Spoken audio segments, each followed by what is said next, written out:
आदाब, नमस्कार, सत श्री अकाल। आप देख रहे हैं आधान हिंदी। इस वक्त दिल्ली में चुनाव के नतीजे सामने आ रहे हैं। हालांकि चुनाव के जो नतीजे आ रहे हैं बहुत ही चौंका देने वाले हैं, चूंकि बीजेपी बहुमत के साथ बहुत तेजी के साथ सीट आगे बढ़ रही है।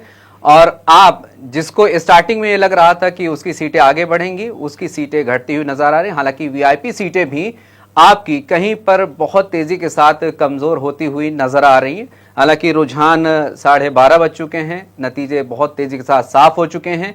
वहीं पर अगर कांग्रेस की बात की जाए तो कांग्रेस ने भी अभी तक कहीं कोई खाता नहीं खोला है।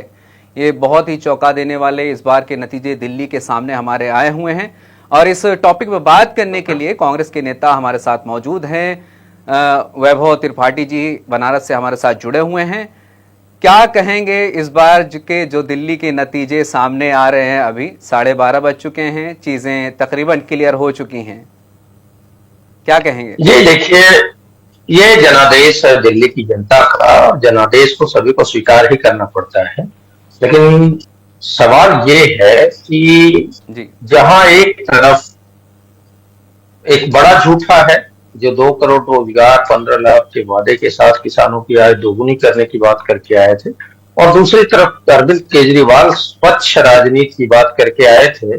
और उनको इतना अहंकार हो गया था, उन्होंने कहा कि केजरीवाल को इस जन्म में तो कोई नहीं हरा सकता। इनका वीडियो मैंने देखा था। और केजरीवाल जी ने जिस तरीके से जनता ने इनको मौका दिया था, जब इन्होंने बात की थी कि भाई शीला जी के ऊपर आरोप लगाए थे भ्रष्टाचार के, और फाइलें मोटी मोटी लेके घूमा करते थे, तो जनता ने कहा कि शायद ये बेहतर विकल्प हो सकते हैं। और जनता ने एक नहीं 2 मर्तबा इनको चांस दिया। अब जब 2 मर्तबा चांस देने के बाद ये खुद शराब नीति में उलझ गए, 2000 करोड़ का शराब नीति का घोटाला है, उस पे जेल भी हो आए, तो जनता का जो इनके प्रति मोह था, जो इनमें एक विकल्प नजर आ रहा था, वो भंग हो गया। जब वो भंग हो गया तो जनता ने विकल्प तलाशना शुरू किया। और कांग्रेस जनता के मूल मुद्दों पे लड़ रही थी। लेकिन आज की जो पॉलिटिक्स है वो बाइपोलर सेगमेंट में डिवाइड हो जा रही है, क्योंकि वैचारिकी के नाम पे कांग्रेस के अलावा किसी के पास कोई विचारधारा नहीं। कांग्रेस बात करती है लोकतंत्र की रक्षा की, कांग्रेस बात करती है निष्पक्ष चुनाव की, कांग्रेस बात करती है निष्पक्ष पत्रकारिता की।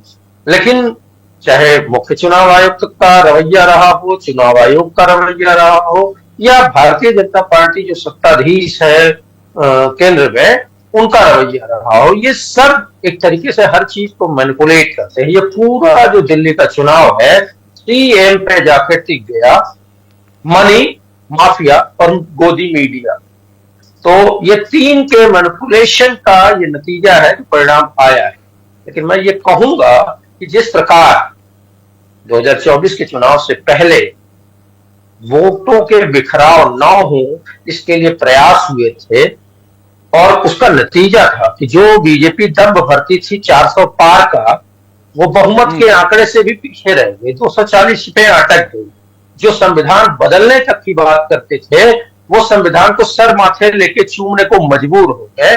तो इस बात से भी सबक अगर केजरीवाल ने नहीं सीखा, फिर जो हश्र है, जो परिणाम है, उनके सामने।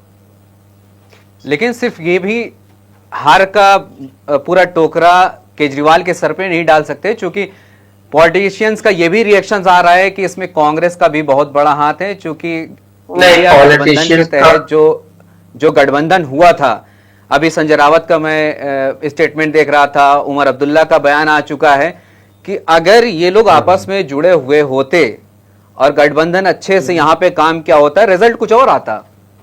लेकिन यहीं पे शिकार हुए कांग्रेस और केजरीवाल की पार्टी, आम आदमी पार्टी, दोनों मैं आपका सवाल समझ चुका हूं।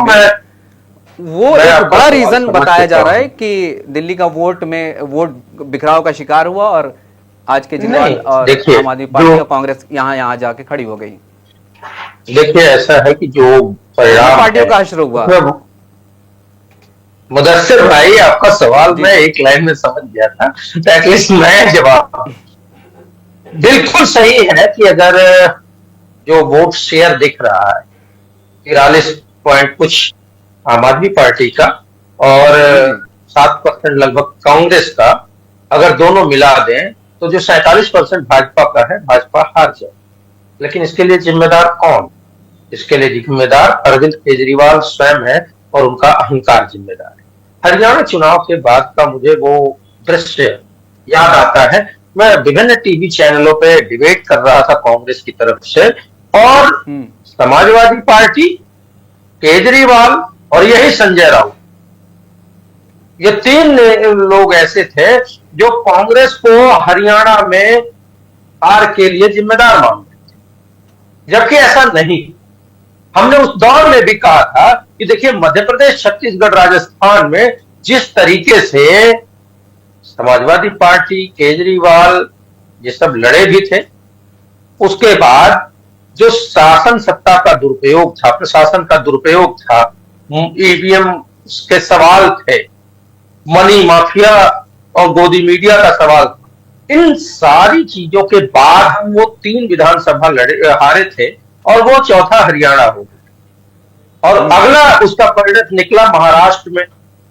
तो सवाल ये है कि जब हम हरियाणा में हारे, तो जहां एक तरफ भारतीय जनता पार्टी अपनी बेईमानी की जीत को जस्टिफाई करना चाह रही थी, उस जस्टिफिकेशन में यही समाजवादी पार्टी, आम आदमी पार्टी, शिवसेना भाजपा के परोक्ष रूप से सहायक साबित हो रहे थे। मैंने कहा था कि आप कांग्रेस को दोष देने की बजाय आप ये सवाल क्यों नहीं करते कि चुनाव आयोग क्यों नहीं रिकाउंटिंग करा रहा है, चुनाव आयोग ने भाजपा के प्रत्याशियों के पैसे बांटने पे जो भी शिकायतें हुई उस पर कार्रवाई क्यों नहीं की। बड़ा सवाल वो था। लेकिन चूंकि क्षेत्रीय दलों की एक समस्या ये है कि वो अपनी कैपेसिटी बढ़ाने, अपने लिए ज्यादा बार्गेनिंग पावर ढूंढने के चक्कर में वो कांग्रेस के ऊपर हमलावर हो जाते हैं। अब बिल्कुल सही आप कह रहे हैं, अगर हरियाणा चुनाव के बाद केजरीवाल जी कहते हैं कि हम दिल्ली चुनाव अकेले लड़ेंगे, तो क्या इसके लिए जिम्मेदार कांग्रेस है? दूसरी बात, अगर हम हर जगह की बात करें तो मैं आपको राज्यवार गिनाऊंगा कि गुजरात, गोवा, मध्य प्रदेश, छत्तीसगढ़, राजस्थान, पंजाब, हरियाणा, ये सारे राज्य हैं जहां केजरीवाल और बाकी जो क्षेत्रीय दल हैं उन्होंने कांग्रेस के वोट में सेंधमारी की है। अब आप समझिए कि 2017 का जो गुजरात चुनाव था, बहुत कम परसेंटेज वोट का मिला आम आदमी पार्टी को, लेकिन हमारी जो 15 सीटें हम हारे गुजरात चुनाव 2017 में, वो 15 सीटों का मार्जिन जो था वो 50 वोट से 150 वोट था, और वहीं 1000, 1500, 2000 वोट पाया था केजरीवाल ने। अगर ऐसा नहीं हुआ होता तो जो 77 का हमारा आंकड़ा था वो जाता कहीं 92 पे, और जो 99 पे भाजपा थी वो आती 80, 82, 85 पे। सरकार तभी बदल गई होती। तो इतना बड़ा अब मामला क्या है कि डबल स्टैंडर्ड नहीं चलेगा। देश की जनता समझ रही है कि जिस कांग्रेस पार्टी ने 2019 के चुनाव में दिल्ली के अंदर 5 विधानसभा सीटों पर 2 नंबर की पार्टी थी, लेकिन समझौता के तहत कांग्रेस ने सैक्रिफाइस किया और 4 सीटें केजरीवाल जी को दे दी, जिसकी कोई हैसियत नहीं थी। विधानसभा में आपकी बहुत बड़ी हैसियत हो सकती है, लेकिन लोकसभा में कांग्रेस ही है जो भाजपा को हरा सकती है। लेकिन हमने अपना सैक्रिफाइस किया, हम 3 सीट पर लड़े और ये 2 सीट पे, और इनके वोटर्स ने क्या हमको वोट किया? सवाल यहाँ तो पूरा मामला ही गड़बड़ हो गया दिल्ली में। हमें तो या लोगों को ये लग रहा था कि कम से कम 1 या 2 खाते तो कांग्रेस के हिस्से में 1-2 या सीट आएंगे। देखिए, लेकिन थोड़ा सा लगा था। मैं कह रहा हूं बादली और कस्तूरबा नगर में कुछ मार्जिन से कांग्रेस तो मामला ठीक ठाक चल रहा था सुबह। बादली और कस्तूरबा नगर दोनों की बात मैं कर रहा हूं, उस पर हम कुछ मार्जिन से पीछे हैं। अभी परिणाम आने तक क्या होता है उसको देखना पड़ेगा। लेकिन हमने जनता के मुद्दों के लिए लड़ाई लड़ी, और मैंने क्या कहा कि पूरा चुनाव बाइपोलर सेगमेंट में फंस गया, और दोनों ही पार्टियां, चाहे आम आदमी पार्टी हो चाहे भारतीय जनता पार्टी हो, इन्होंने मनी मसल दोनों का इस्तेमाल किया। मैंने कहा ना कि दिल्ली का चुनाव 3M में फंस गया, मनी, माफिया और मीडिया। इसके चक्कर में बाइपोलर सेगमेंट में नहीं, एलिगेशन। मैं बहुत निष्पक्ष तरीके से इस बात को कह रहा हूं कि आप ये बताइए, क्या हरियाणा चुनाव में जितना % वोट केजरीवाल जी को मिला, कोई हैसियत थी? एक भी सीट जीतने की उनकी हैसियत थी, लेकिन जो मसल दिखा रहे थे, वो जिस तरीके से कांग्रेस का मसल ऐंठ के वो चाहते थे कि नहीं हम छीन लें, वो संभव था क्या? जबकि राहुल गांधी हमारे बड़े लीडर हैं, उन्होंने कहा कि केजरीवाल जी के साथ गठबंधन कीजिए। केजरीवाल जी या उनकी पार्टी की तरफ से कोई पहल नहीं हुई। पहल कांग्रेस ने शुरू की थी और उसका असर यह दिखा कि जब कांग्रेस ने हाथ आगे बढ़ाकर इनसे गठबंधन करने की कोशिश की, तो इन्होंने हाथ पकड़ के उल्टा ऐंठ दिया। उन्होंने समझा कांग्रेस कमजोर है और उसका नतीजा यह हुआ कि हरियाणा की जनता तानाशाह के चंगुल में फिर फंस गई है। पूरी जनता चाहती थी वहां बदलाव, लेकिन हुआ क्या? यहां तो केजरीवाल जी के खिलाफ 10 साल की एंटी इनकम्बेंसी थी। केजरीवाल जी पे ये भी सवाल थे कि जब आप स्वच्छ राजनीति की बात करते थे, तो आप ही के लोग भ्रष्टाचार में खुद आप भी क्यों संलिप्त पाए गए? क्यों आपके ऊपर आरोप है? अभी अन्ना हजारे का एक बयान में सुन रहा था, उन्होंने कहा कि जब आपके ऊपर आरोप लगे हैं, तो उन आरोपों को आपको गलत साबित करना होगा। क्या उन्होंने कोशिश की? नहीं। अब वो तो इस अहंकार में थे, फ्री बी के बहकावे में थे कि फ्री बी। अब आतिशी जी जो मुख्यमंत्री रही, अब तो पूर्व हो जाएंगी, आतिशी जी के ऑफिस स्टाफ और आम आदमी पार्टी के कुछ नेताओं के 5 लाख रुपए पकड़े गए। पैसे बांट रहे थे ना, कि भाजपा के लोगों पे जो आरोप लगे, चुनाव आयोग ने भले कार्रवाई नहीं की, लेकिन उन्होंने भी खूब पैसे बांटे। तो मैंने इसीलिए तो कहा, जो पूरा दिल्ली का चुनाव है वो मनी माफिया और मीडिया के हाथ है। अगर आज विधुड़ी जीत जाते हैं, तो आपको ये नहीं सोचना चाहिए कि वो मेरिट पे जीते हैं, क्योंकि महिलाओं के प्रति जो उनका रवैया है, जो उनकी भाषा शैली, वाकई बहुत दुख, उनका जो बयान है, क्या मैं कहता हूं कि भाजपा की जितनी महिला नेत्रियां हैं, क्या उसको वो एडमिट करेंगी कि नहीं उन्होंने सही कहा? तो चुनाव में हार जीत अपनी जगह है। हमारे नेता राहुल गांधी ने ये बात कही कि देखिए, हार जीत अपनी जगह है, लेकिन हम सच की लड़ाई लड़ते रहेंगे, जनता की लड़ाई लड़ते रहेंगे। हम उस बात के लिए आज भी कायम है।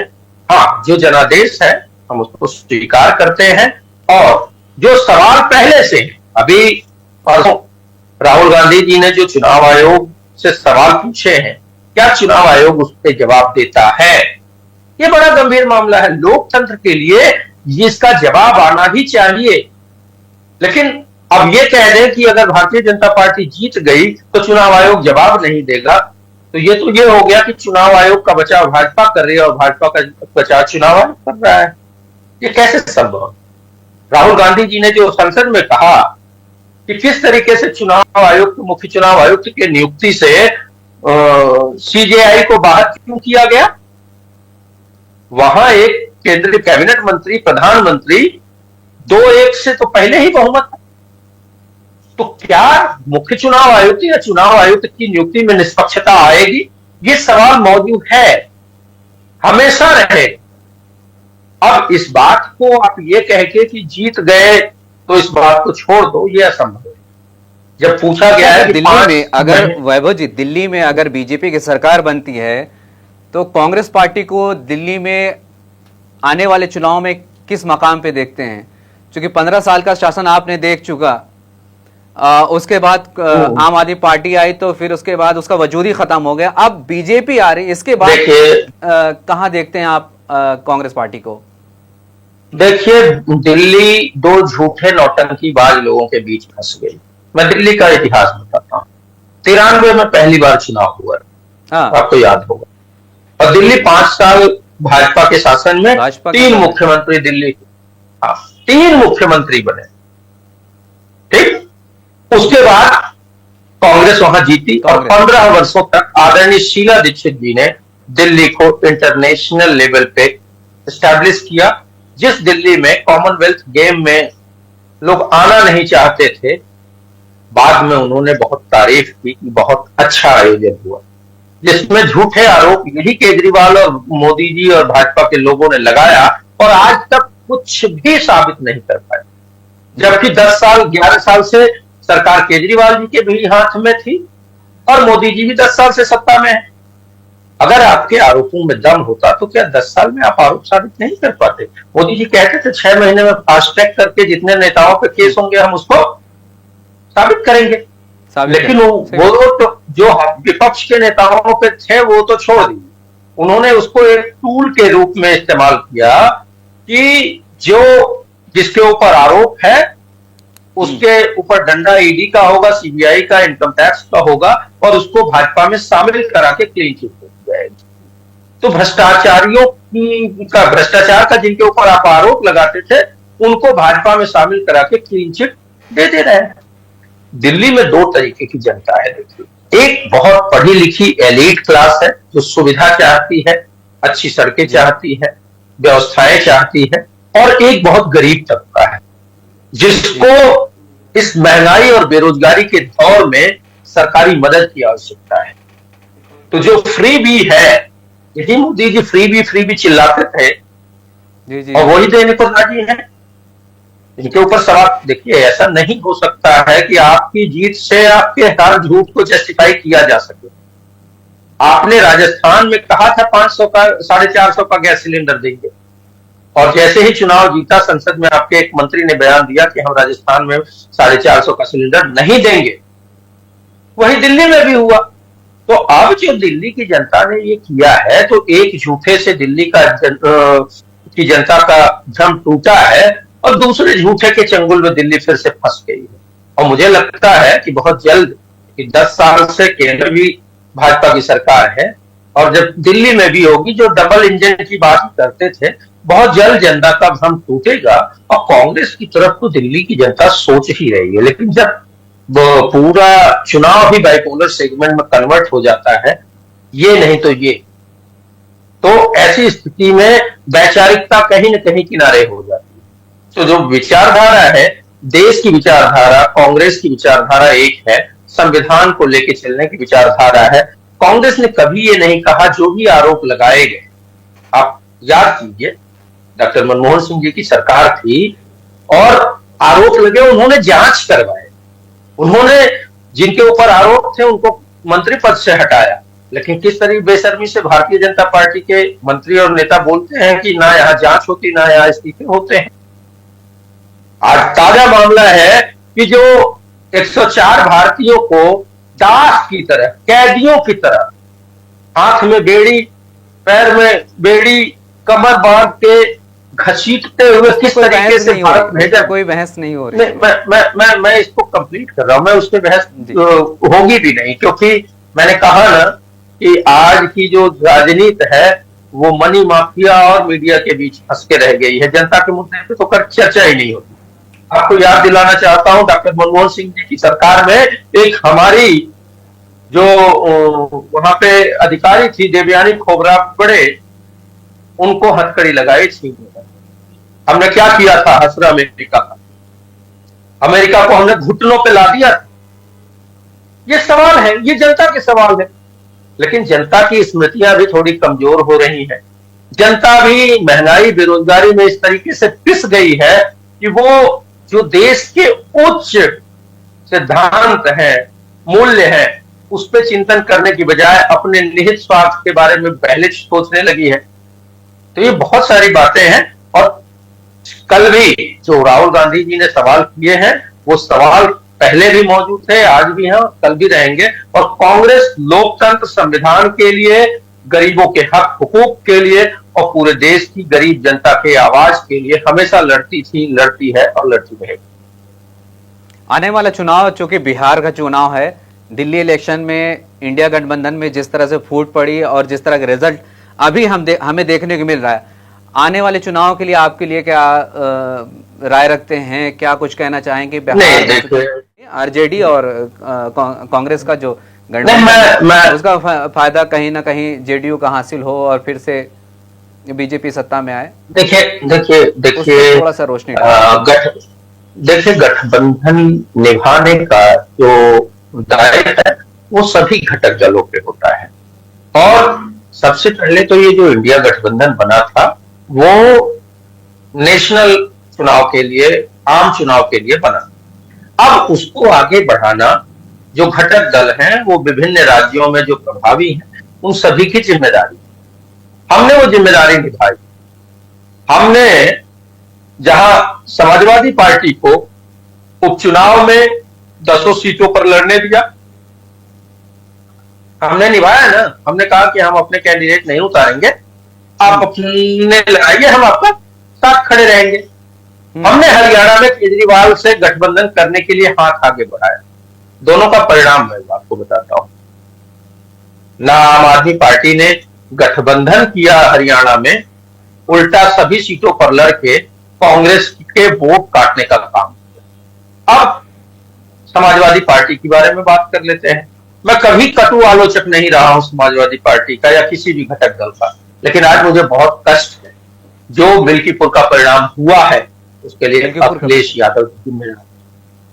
अखिलेश यादव जी जिम्मेदार है, क्योंकि जो कांग्रेस पार्टी आपको 10 के 10 लोकसभा चुनाव जो विधानसभा के हो रहे हैं आपको छोड़ दिया कि आप लड़िए, हम आपका सहयोग करेंगे, वो अखिलेश यादव अगर जाकर दिल्ली में कांग्रेस के खिलाफ प्रचार करते हैं तो क्या आपको लगता है कि जो समर्पित कांग्रेस का कार्यकर्ता होगा उसके मन में दुख नहीं होगा, वो आहत नहीं होगा?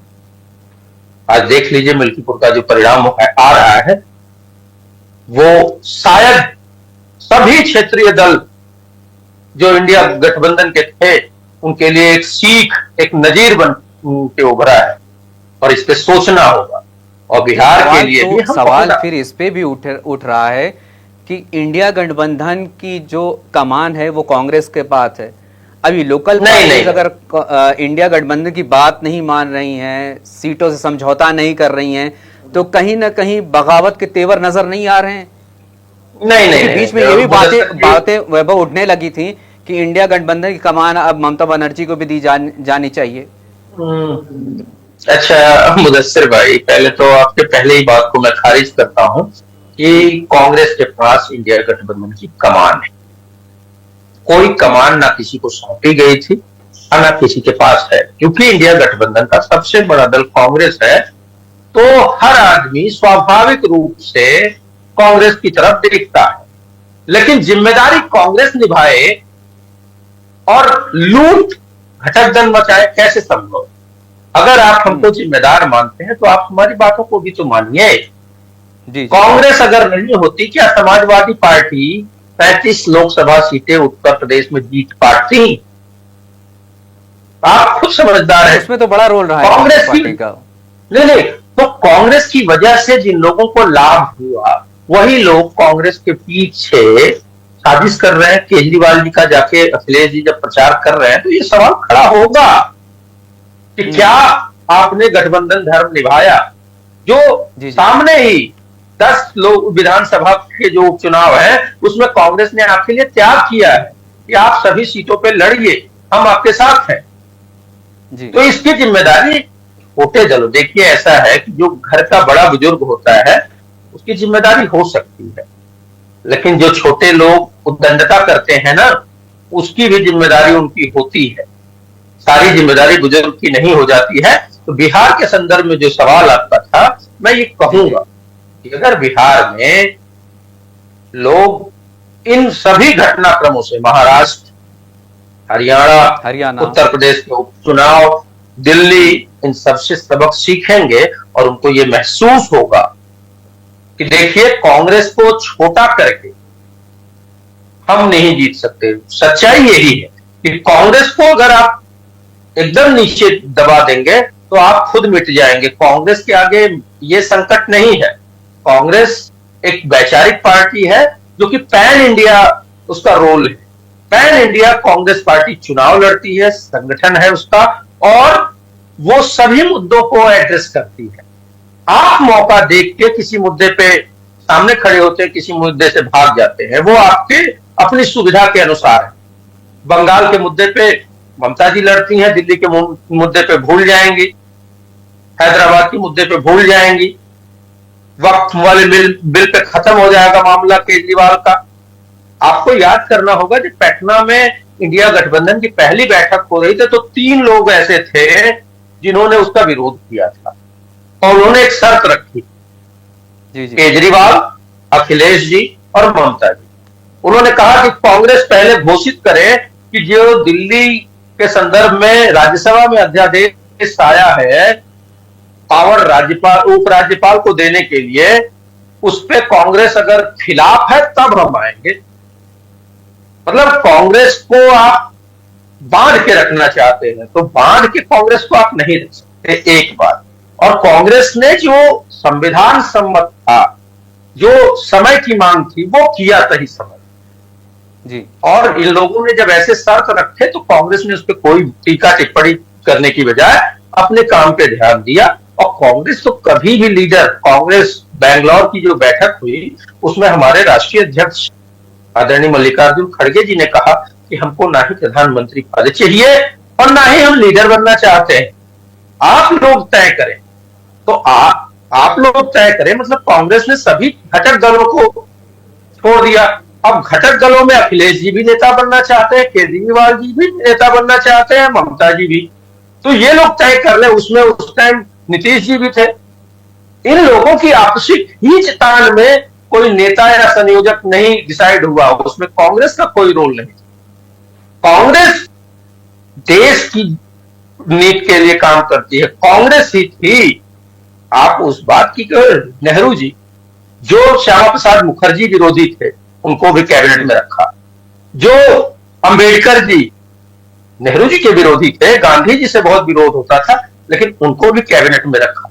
तो कांग्रेस तो हमेशा से हर विरोध के स्वर को सुनना चाहती है, अपनाना चाहती है और देश हित में उसको आगे बढ़ाती है। क्या आज की सरकारें अपने खिलाफ कोई बात सुनना चाहती हैं? कांग्रेस को आज आप चाहे जितना दोष दे लीजिए, कांग्रेस एक राजनीतिक दल है कि नहीं है? क्या उसको दिल्ली में चुनाव लड़ने का हक है कि नहीं है? अगर आप ये कहते हैं कि आपकी वजह से केजरीवाल, अरे हमारी वजह से केजरीवाल नहीं हारे हैं, केजरीवाल का अहंकार उनको खा गया है। लेकिन केजरीवाल की जगह से हम राजस्थान में हारे हैं, मध्य प्रदेश में हारे हैं, छत्तीसगढ़ में हारे हैं, गुजरात में हारे हैं, गोवा में हारे हैं, पंजाब में हारे हैं, हरियाणा में हारे हैं और दिल्ली हमारा ही वोट काट के उन्होंने अपनी सरकार बनाई है। तो कांग्रेस के ऊपर कम से कम ये तोहमत नहीं लगा सकते आप। और कांग्रेस हमेशा ही लोकहित, जनहित, लोकतंत्र के लिए काम करने वाली पार्टी है। वो चाहे चुनाव जीते या हारे, हम लोकतंत्र के प्रहरी के रूप में सदैव काम करते रहेंगे, ये हमारा वादा है। वैभव, एक लास्ट मेरा सवाल ये है कि दिल्ली में अगर बीजेपी सत्ता में आ जाती है तो आने वाले 2 राज्यों में चुनाव होने हैं, बिहार और उत्तर प्रदेश में। इसका इम्पैक्ट इन दोनों राज्यों में कितना पड़ेगा? क्योंकि एक बड़ी तादाद उत्तर प्रदेश और बिहार के दिल्ली में आबाद है, तो इसका कितना इम्पैक्ट क्या लगता है दोनों चुनाव में पड़ेंगे? नहीं, देखिए, मैं इसका उस तरीके से इम्पैक्ट नहीं देखता हूँ। चुनाव परिणाम का एक मोरल इम्पैक्ट होता है, लेकिन इस साल आखिर में बिहार का चुनाव है और 2 साल बाद उत्तर प्रदेश में चुनाव है। तो उत्तर प्रदेश का चुनाव तो काफी दूर है, लेकिन बिहार में जिस तरीके से नीतीश बाबू अब इररिलेवेंट हो गए, उनके ऊपर कोई भरोसा करने को राजी नहीं है, अविश्वसनीय हो गए। तो नीतीश बाबू का आगे क्या रुख होता है ये भी आप देखेंगे आने वाले 2-3 महीनों में, जो मैं राजनीति देख पा रहा हूं। क्योंकि अगर वो इंडिया गठबंधन के साथ होते हैं तो उनका स्टेक कोई खा नहीं सकता, लेकिन एनडीए के साथ वो सुरक्षित भी नहीं। उनकी कुछ मजबूरियां हैं जो आज वो खड़े। अगर आज उनसे वक्त उनके मामले में सवाल कर दिया जाए तो वो छोड़ के भाग जाएंगे। अभी लेटेस्ट घटना है कि मणिपुर के मुद्दे पर मणिपुर से जेडीयू ने भाजपा से समर्थन वापस लिया है। तो क्या वो भविष्य में एनडीए के साथ खड़े रह पाएंगे? एक सवाल तो ये। दूसरा, बिहार की जनता के लिए जिस तरीके से मोदी जी ने बोली लगाई थी, 50,000 करोड़, 60,000 करोड़, 1.25 लाख करोड़ जी, 9 साल पहले ये बोली लगाई गई थी, आज तक मिला नहीं। और अभी नई घोषणा हुई है। तो इन सभी मुद्दों पे बिहार की जनता समझ रही है कि किस तरीके से बिहार को नीतीश बाबू स्पेशल पैकेज नहीं दिला पाए, स्पेशल स्टेटस नहीं दिला पाए। इस बात के लिए बिहार की जनता सोच रही है और बिहार का युवा ये चाहता है कि अब बदलाव हो जाए। नीतीश जी के हाथों हम बहुत खेल चुके। हेलो जी, आवाज़ आ रही है आपकी। वैभव जी, बहुत बहुत शुक्रिया हमसे जुड़ने के लिए और इस टॉपिक पे बात करने के लिए। बहुत ही डिटेल के साथ आपने इस मुद्दे पर बात की और आपने बताया कि कांग्रेस पार्टी और आम आदमी पार्टी के बीच में जो गठबंधन में गड़बड़ी हुई, वो दरअसल गड़बड़ी नहीं बल्कि आम आदमी पार्टी की ही कुछ खामियां थी, जिसकी वजह से ये इलेक्शन हारा गया। हालांकि आपने कांग्रेस का बचाव किया और इस पूरी गलती से दामन झाड़ा है। बहरहाल बहुत शुक्रिया बात करने के लिए, अच्छा लगा बात करके। आगे भी हम आपसे बातचीत करते रहेंगे इस मुद्दे पर। हम शाम तक जो भी पल पल अपडेट्स आते रहेंगे आधान हिंदी के ज़रिए हम आप तक पहुंचाते रहेंगे। आप जुड़े रहें आधान हिंदी के साथ। बहुत बहुत शुक्रिया।